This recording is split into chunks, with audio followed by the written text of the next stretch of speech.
Hey guys, welcome back to the channel everybody.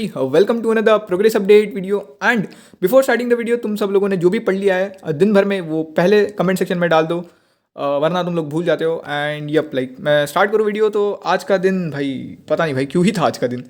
मैं कल रात को जल्दी सोने गया. मैं सोचा मैं जल्दी उठूंगा एंड भाई मेरे को नींद ही नहीं आई भाई 12-1 बजे तक नींद ही नहीं आई. बट स्टिल मैं 6:30 बजे उठा एंड मैं पढ़ने बैठा भाई. मेरे को इतनी नींद आ रही थी. मैं सो गया, फिर मैं पढ़ा ही नहीं.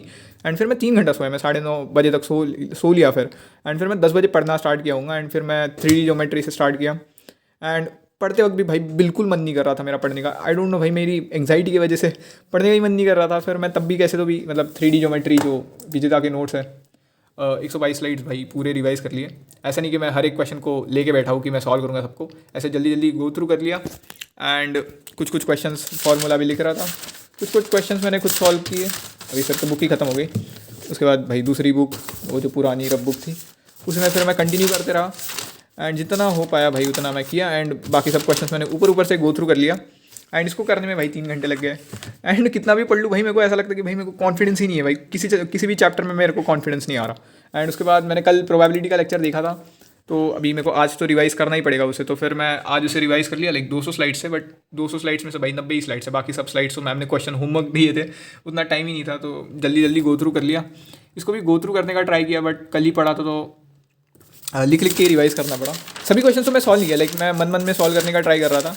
अभी जितना हो पाया उतना मैं कर लिया. उसके बाद ये प्रोबेबिलिटी हो गया भाई. ये प्रोबेबिलिटी और 3D ज्योमेट्री मुझे लगा ज़्यादा से ज़्यादा 5-5.5 घंटे लगेंगे, बट 6-6.5 घंटे लग गए भाई इसको करते करते. एंड उसके बाद मैं सोचा कि अभी लीनियर प्रोग्रामिंग मेरा बचा था रिवीजन करने का, छुआ तक नहीं था उससे मैंने. तो मैं लीनियर प्रोग्रामिंग रिवाइज़ करने गया भाई. मैं नोट्स खोले लीनियर प्रोग्रामिंग के. स्टार्टिंग में भाई मेरे को स्टार्टिंग का मैं थ्योरी वाला पार्ट ठीक है समझ लिया. उसके बाद क्वेश्चन सॉल्व करने में मेरे को समझ ही नहीं आ रहा था. ऐसा लग रहा था कि मैं पहली बार ही खोल रहा हूँ ये चैप्टर. तो फिर मेरे को भाई फिर से देखना ही पड़ा ये लेक्चर, जो विजेता का लेक्चर था. मैंने इसको 2x पे देखा जल्दी जल्दी. एंड 2x पे देखने के बाद फिर से नोट्स पे गया एंड जल्दी जल्दी गो थ्रू कर लिया सब कुछ. एंड कुछ ऐसे ट्राई किया. एंड उसके बाद हो गया भाई, इसमें ही पूरा टाइम चला गया. एंड उसके बाद मैं सोचा कि चलो भाई MCQ करते हैं. तो ये जो MCQ की मैराथन हुई थी विजय ये NCERT वाला पे, तो मैं सोचा कि भाई मेरे को पता है भाई लेक्चर देखने से कुछ नहीं होने वाला. तो मैं सोचा कि भाई PDF से ही करूँगा. तो मैं PDF खोला एंड मैं ऐसे करके लिख, देखो ये पहला क्वेश्चन है, तो मैं खुद से सॉल्व किया. एंड फिर चेक करने बैठा. मैं ऐसे 7 क्वेश्चन सॉल्व कर लिए. कहाँ तक गया भाई वो 7वां क्वेश्चन. हाँ, एंड फिर वहाँ पे आया डिफरेंशियल इक्वेशन का क्वेश्चन. एंड वो देख के मुझे याद आया कि भाई मैंने तो डिफरेंशियल इक्वेशन रिवाइज ही नहीं किया. ये इंटीग्रेटिंग फैक्टर, वो लीनियर डिफरेंशियल इक्वेशन सॉल्व करने वाला, हाँ उसी का है. तो ये देखने के बाद मुझे याद आया कि भाई मैंने डिफरेंशियल इक्वेशन तो रिवीजन ही नहीं किया. एंड फिर मैं अभी जस्ट कहाँ गया वो लेक्चर, एक सेकेंड. हाँ, ये वाले पार्ट अभी इतना मेरा बचा ही था पार्ट, तो अभी ये करूँगा. कल नहीं अभी करूँगा सोने से पहले. एंड फिर ये जो MCQs है ये जितने हो पाए, 84 MCQ है, तो आई ट्राई कि मैं 50 से 60 जल्दी जल्दी कर लूँ. अभी इतना मेरे पास टाइम नहीं है कि मैं सभी MCQs जल्दी जल्दी कर पाऊँ. तो मैं पहले क्वेश्चन देखूंगा एंड मैं उसको सोचूंगा कि उसका सोल्यूशन क्या होगा, कि क्या होगा सोल्यूशन. एंड उसके बाद मैं सोल्यूशन देख लूँगा. एंड इफ़ मेरा आंसर इज़ करेक्ट तो देन वेल एंड गुड. उसके बाद अगर नहीं है करेक्ट तो फिर मैं खुद से सॉल्व करने का ट्राई करूँगा उसे. ऐसे भाई जल्दी जल्दी गो थ्रू करना, बिकॉज अभी टाइम नहीं है भाई सभी क्वेश्चंस को खुद से सॉल्व करने का. एंड कल का प्लान तो सिंपल है थोड़ा सा. मैंने सोचा था कि कल मैं सैम्पल पेपर दूंगा, but I don't think so कल मेरे पास टाइम रहेगा सैम्पल पेपर देने का. बिकॉज एटलीस्ट एक बार फिर से रिवीजन करना तो पड़ेगा, नहीं तो मैं पेपर में क्या लिखूंगा मुझे खुद नहीं पता. तो आई डोंट थिंक सो मैं कल सैम्पल पेपर दूंगा. एंड आई नो कि मैं बहुत बड़ी गलती कर रहा हूँ बिना सैम्पल पेपर दिए पेपर देने जा रहा हूँ. 10th के बाद सीधा 12th का मैथ्स का बोर्ड एग्जाम देने वाला हूँ. तो कल का टारगेट इज़ रियली नॉट भाई सिंपल नहीं है कुछ. तो कल ये जो आज फुल डे मैराथन थी, इसमें जो कैलकुलस वाला पार्ट दीक्षा मैम ही है ना, हाँ दीक्षा मैम ने सिखाया था. तो इसमें PPT से देखो जल्दी जल्दी रिवाइज कर लूँगा. कुछ क्वेश्चन खुद से सॉल्व करूँगा. जल्दी जल्दी गो थ्रू करना है. अभी आई डोंट नो 4-5 घंटे में हो जाना चाहिए ये सब जल्दी जल्दी गो थ्रू करके. 4-5 घंटे में ये सब गो थ्रू होने के बाद और कितना टाइम बचा है मेरे पास कल फिर. एंड फिर क्या इसके बाद मैट्रिसेस, डिटर्मिनेंट्स और वेक्टर 3D और ये वाला पार्ट ये मैंने अच्छे से रिवाइज कर लिया. फिर मैट्रिसेस एंड डिटर्मिनेंट्स के मतलब ये जब मैं रिवाइज करूँगा ये PPT से, तो मैं खुद के नोट्स के साथ भी देखते जाऊँगा. मेरे को जैसे कि मैं आज ऐसे ही सोचा कि मैं थोड़ा सा ये इंटीग्रेशन के फार्मूला रिवाइज करता हूँ. भाई मैं खोल के देखा तो भाई पूरा भूल गया था फार्मूला.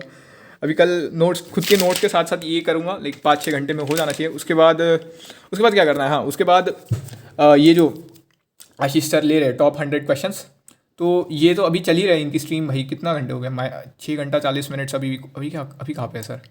हाँ तो अभी 3D ज्योमेट्री पे है, तो और अभी प्रोबेबिलिटी बाकी है. तो आई थिंक सो 8 साढ़े 8 घंटे तक ये लेक्चर चलेगा। एंड आई नो कि मेरे पास टाइम नहीं है लेक्चर देखने का, तो अगर सर यहाँ पे PDF अपलोड करेंगे तो इन्हीं के PDF से मैं कर लूँगा क्वेश्चंस करते जाऊँ। मतलब अभी मेरे पास टाइम नहीं है कि मैं सभी क्वेश्चन सॉल्व करूँगा, तो मैं बस जल्दी जल्दी देखूँगा जो क्वेश्चन मुझे लगा कि टफ है एंड मेरे से नहीं होगा, मैं उसके सोल्यूशन लिखूँगा एंड अपने नोट्स के साथ साथ रिवाइज़ करते जाऊँगा।